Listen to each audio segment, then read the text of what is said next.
Welcome back to Golgo the Bridge, everybody.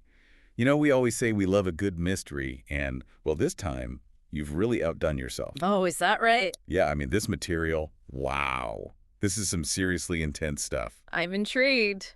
Lay it on me. All right, so we're diving into not one, but two accounts of, well, let's just say radical transformation. Okay, I'm listening. Radical transformation, huh? Yeah, and the parallels, they're pretty mind-blowing, to be honest. All right, you've got my attention. Hit me with it. What are we talking about here? So on one hand, we've got these recent reports coming out of Afghanistan, some pretty wild stuff about Taliban fighters. And on the other hand, we've got, well, the classic, the big one, Saul on the road to Damascus. Okay, I see where you're going with this. Taliban fighters and Saul. That's quite a pairing. Right. But that's the thing, they both went through these huge, unexpected shifts. I mean, talk about a change of heart. Yeah, those stories definitely pack a punch, each in their own way. But to see them side by side, I can see how that'd spark some serious questions. Exactly. So let's start with the Afghanistan situation, shall we? The information we have is coming from Mission Network News, MNN, and Greg Kelly over at World Mission. All right, MNN and Greg Kelly. So we're talking about sources who are pretty deeply connected to the Christian world, right? Absolutely. And, with Afghanistan under Taliban rule, it's no secret that things are, well, pretty tense for anyone who doesn't fit their mold, especially Christians. Yeah, sadly, we've been hearing a lot about the persecution happening over there. And that's where Greg Kelly comes in. He's got these contacts on the ground, and what they're describing is, well, it's pretty harrowing. I can imagine. What are they saying? So according to the initial MNN report, a group of Taliban fighters, they went after a Christian community. Targeted them Yeah. specifically. Yeah.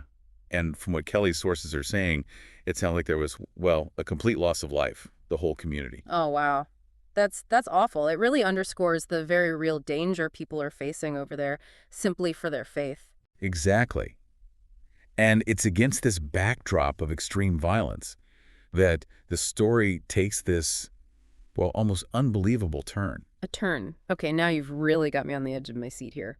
What happened? Well, these fighters, they were heading back from this attack, and suddenly they encounter something described as an angelic being, an angel. An angel. Hold on. This is where it gets really interesting. Right. And this angel, it doesn't just appear, it rebukes them, calls them out for what they've done.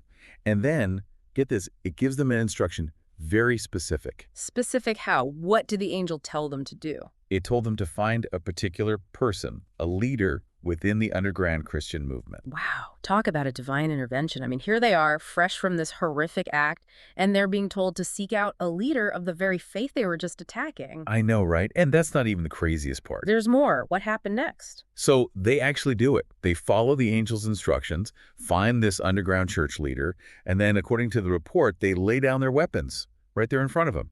Whoa. Weapons down, that's a huge symbolic gesture. It is. I mean, from violence to surrender, just like that. It's like their entire purpose shifted in an instant. Talk about a 180. What did the church leader do? He shared the gospel with them, the message of Jesus. And they listened after everything they'd done. Yeah. According to Kelly's report, they were completely open, ready to hear it. And then, get this, they were taken in by other Christians, brought into the fold, so to speak, for discipleship. So from persecuting Christians to learning from them, being mentored by them, that's mind-blowing. I know. It's like their whole world flipped upside down. Yeah. And it's this incredible transformation that really got Greg Kelly drawing comparisons to the Apostle Paul. Ah, yes, the classic conversion story. Saul on the road to Damascus. He even specifically mentioned Acts chapter 9, right? He did. He sees this clear parallel between these Taliban fighters and Saul, who, started out as this fierce persecutor of the early church, only to become one of his most passionate advocates. It's hard not to see the similarities, right? Both stories involve these intense figures completely opposed to this faith, and then, boom, something happens, something dramatic, and their whole trajectory changes. And remember how the Paster text mentioned that blog, Jim Buchan's blog? Oh, yeah, I remember that. He was talking about how even people deeply entrenched in violence can experience this kind of spiritual redirection, right? Exactly. He called them divine encounters. And even though we don't have the blog itself, it's interesting to see how that perspective aligns with what we're seeing in this MNN report. It definitely adds another layer to the whole thing. But before we get too far ahead of ourselves, let's rewind a bit and really dig into that Saul to Paul story, shall we? I mean, it's a cornerstone of the Christian faith for a reason. Right, let's do that. So Saul, before his big encounter, he wasn't just some casual critic of the early church. This guy was hardcore, actively hunting down Christians, arresting them, trying to wipe them out completely. Yeah, he was on a mission. He saw this new movement as a threat, a heresy that needed to be stamped out, and he was absolutely dedicated to that cause. Absolutely. And that's what makes his journey to Damascus so pivotal. Yeah. I mean, he was literally going there with the sole purpose of rounding up more believers, bringing them back in chains. He was that committed. And that's where everything changes. It's like a scene from a movie, right? Yeah. Suddenly there's this blinding light, he's knocked to the ground, and then a voice. The voice, Saul, Saul, why do you persecute me? Yeah. And it's not just any voice. It's Jesus himself. Direct, personal, and utterly unexpected.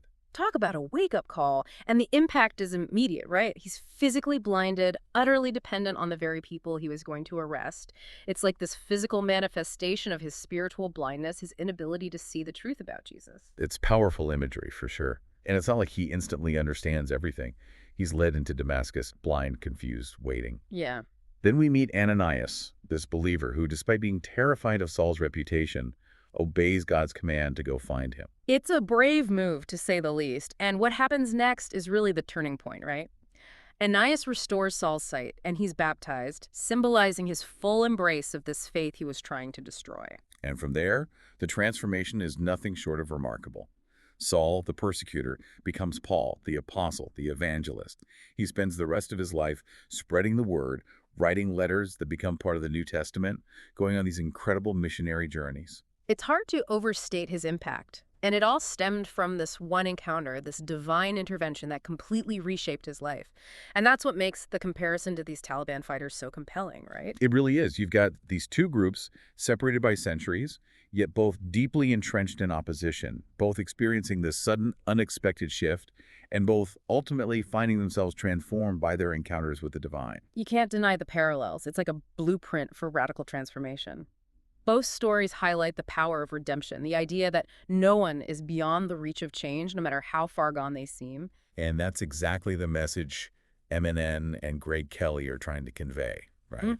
This idea that even in the midst of horrific situations, like the persecution happening in Afghanistan, we shouldn't lose sight of the possibility of change, of God's power to work in unexpected ways. It's a message of hope, a reminder that even when things seem bleakest, transformation is possible. And if we take a step back, look at these stories from a broader theological perspective, they really do point to this belief that Jesus is still active in the world, still reaching out to people in ways we might never anticipate. These accounts, as presented by Eminem and Greg Kelly, offer a glimpse into how individuals might still encounter the divine in our modern world, how those encounters can lead to profound and lasting change. Of course, we do need to acknowledge that the reporting around the Taliban fighters comes from a specifically Christian perspective. It's important for listeners to keep that in mind. Right. We're not here to verify the factual accuracy of every detail, but to explore the narrative as it's been presented, the themes it raises, and those striking parallels to a story that's been central to Christian belief for centuries. Exactly. And what resonates most powerfully, for me at least, is that underlying message of hope. It's a reminder that change is always possible, even in the most unlikely circumstances, even for those who seem furthest from it. It challenges our assumptions about who can change, how change happens, and maybe even how the divine interacts with the world today. It's pretty profound stuff. Absolutely. So as we wrap up this deep dive into these two remarkable stories, the Taliban fighters and Saul, what stands out is this enduring idea of transformation, this possibility of radical change through an encounter with something beyond ourselves. Yeah, whether you take these accounts literally or see them as powerful metaphors, they both speak to the human capacity for change, the potential for redemption, and the enduring possibility of encountering the divine, even in the most unexpected ways. And that, my friend, is something worth pondering. So for all of you listening, as you go about your week, think about these stories. What do they say to you about the nature of change, the possibility of encountering something bigger than yourself, and the enduring power of hope? It's a lot to consider, and we hope this deep dive has given you some new perspectives to take with you.